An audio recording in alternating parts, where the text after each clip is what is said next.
Hey everybody, today I'm showing you the HiBREW H10B. It's a cool stainless steel espresso machine with adjustable temperature, volume. It has a cool LCD display, temperature gauge, a lot of adjustable settings so you can make your drink how you like. You can adjust the steam temperature up to 302 degrees of Fahrenheit, and you can adjust the extraction temperature to 204. These guys were kind enough to send me one of these to review. Let's see what's inside. I've not opened this before, so this is the first time I'm actually opening it, finding out with you guys what's inside. This is the main unit.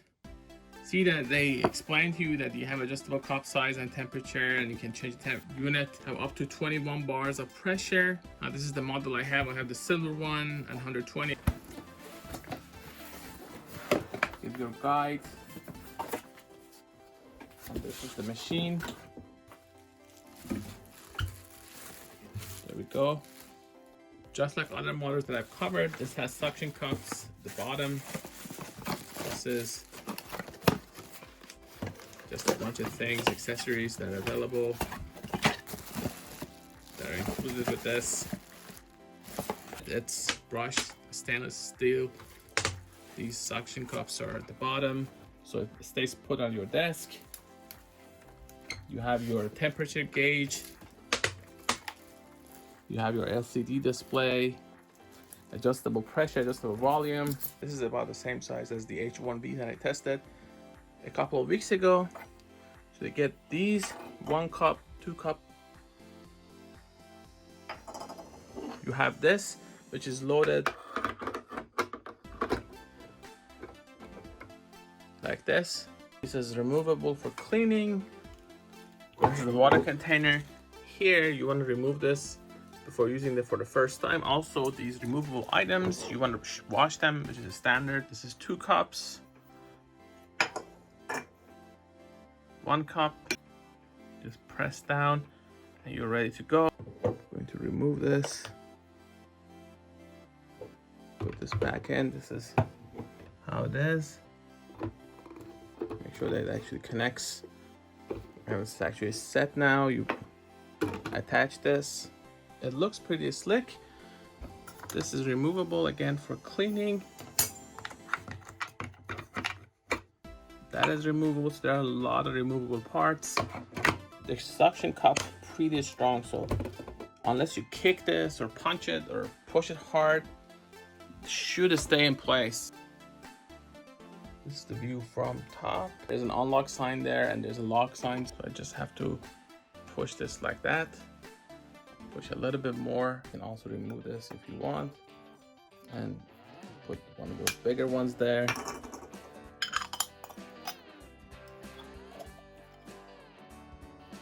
Then I put it here.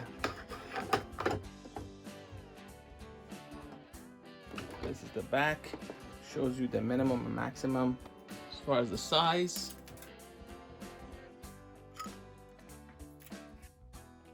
So this is the first time I'm connecting it. This actually, I think, heats it up. The H10B also has the same thing.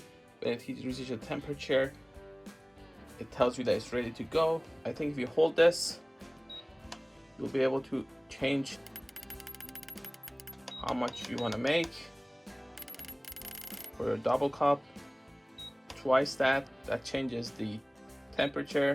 This has shortcuts. If you hold these two, I can change it from Celsius to Fahrenheit. Let's say I want to go into cold brew mode, the 25-degree mode for cold settings. And if I hold this, I can change the temperature for this, which is for the steam. Now the reason it says hot here, you have to actually let the water come through the machine so the hot water comes out. This is the pre-brew time, which can be changed.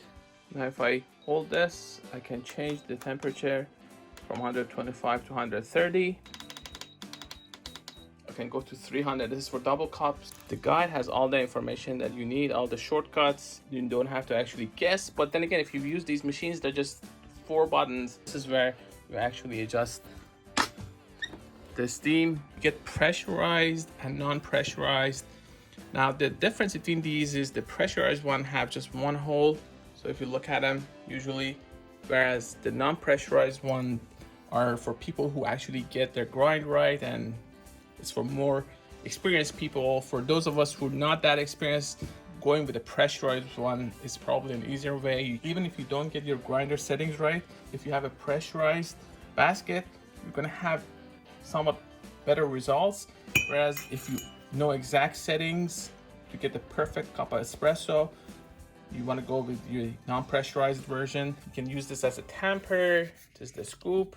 Now you can use the steam one here for cleaning. You can always release a little bit of steam, and you can also do it after steam your milk. Now I'm gonna do 2 cups of coffee, one with regular coffee that you can buy and one with something that you can grind. See how it actually works. I'm just gonna fill this with water. I just put my water there. Just make sure that it's actually lined up correctly. You can hold this and that. To change the brew time, the pre-brew time, you can decrease and increase that. Let's say I want some hot water. Once these lights are on,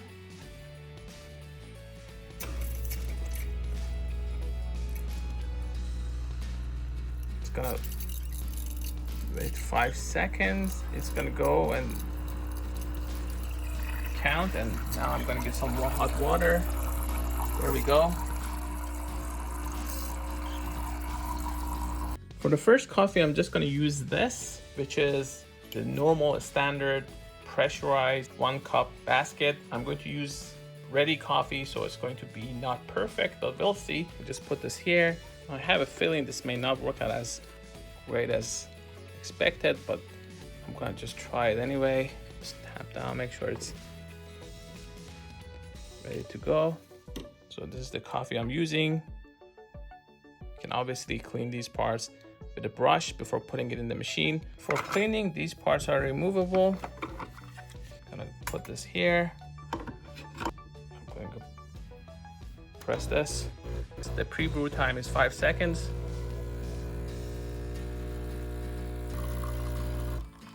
So this is a very low amount. Now if I wanted to change this, I can press this and then increase that. Now this was just an experiment, and if you see my setting here, I think this is pretty good.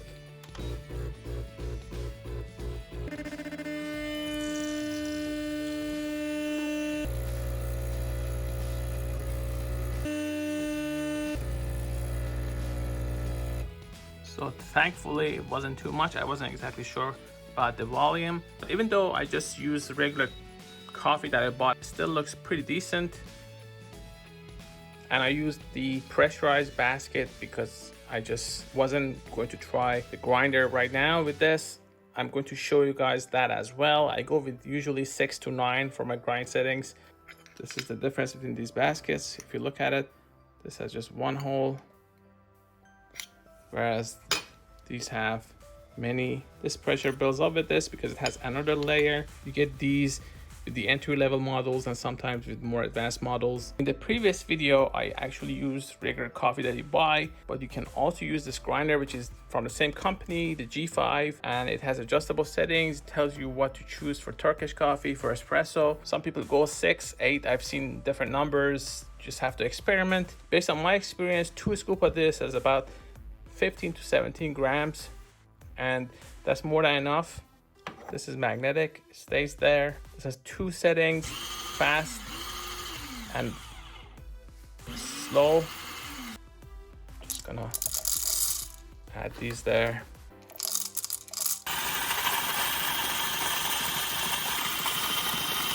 There we go. Now you press this to get everything else out. This time I'm going to use this bigger one. It was a little bit too much, but you can also clean these sides with a brush. Now it's ready to go. Let's go with the double shot.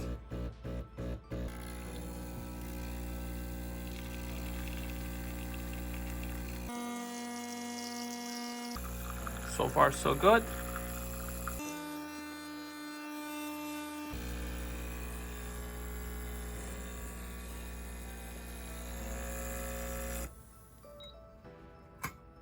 You can keep it there until every last drop comes out, or just clean it afterwards.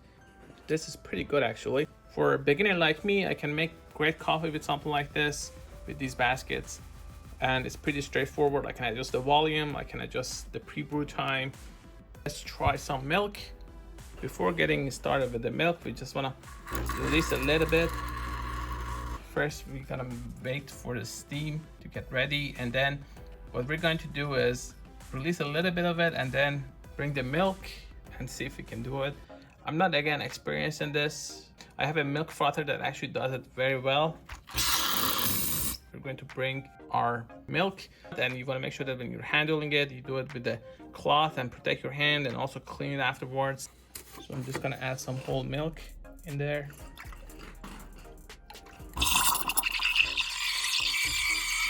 I'm just gonna put this right above it and get this going until it actually gets a little bit hot.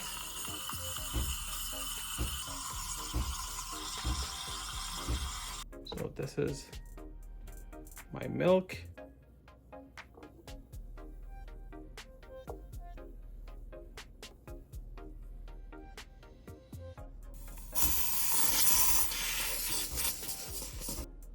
This does get hot, so you want to be careful. There are hot parts here. You want to touch it with your hand. Remove that and clean. Just make sure that you don't burn yourself, but other than that, it's very easy to clean. Now, next time that you want to use this, again, you just release a little bit of steam. Now this is made out of stainless steel, but for cleaning, you want to use a damp cloth to clean this part. Just don't do anything that would damage it. When you have these suction cups here, I can put this right there and close it. And this time it doesn't actually move much because these suction cups are pretty stable and they attach very well. When it says hot, I just have to get rid of it.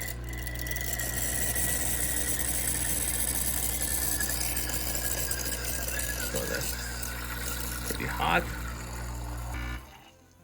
Now it's ready to go. I'm just gonna press it.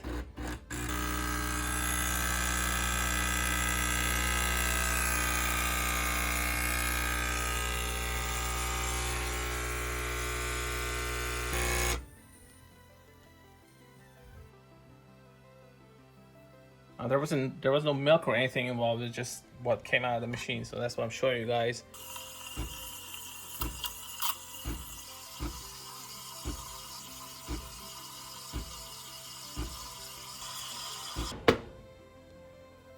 So my latte art is actually terrible. So it does a good job actually frothing the milk. Now, as far as the latte art, is not going to make you a latte artist. So if you see people doing that, that's actually, it takes a little bit of practice. I personally am not good at it, but there you go. That's my best effort at latte art. I don't know if it's a plane or a butterfly or whatever, but the machine gets the job done. Just need to practice with latte art. I'm a beginner to espresso and latte art. It is going to take me a little bit of time. If you compare it to the modular pod coffee maker, it's a little bit bigger, it's a little bit fancier. Stainless steel design is much cooler. But both of them are very easy to use. These machines are just a couple of buttons that you have to master and combinations to change the units, change the volume, change the temperature, and the rest is easy. The only difference between these two is that this actually has these modules, so you can use different kinds of pods, whether your main coffee or your K-pods, your Nespressos to try, whereas this has pressurized and non-pressurized baskets. You use these buttons to adjust the temperature. This has one extra button because you have your double shot. That's about it. This was the HiBREW H10B, a cool stainless machine that makes you espresso, single, double shot, and it has adjustable settings such as temperature, volume, and you can use these buttons in combination of them to even change the unit. For example, it has this gauge here, it has this knob here on the side to release the steam. Very simple design. This is adjustable. It does get a little bit warm, so you want to be careful not to actually burn yourself, but this is adjustable as well. You have these pressurized and non-pressurized to experiment with your espresso. For more information, please go to gadgetify.com, also youtube.com/gadgetify.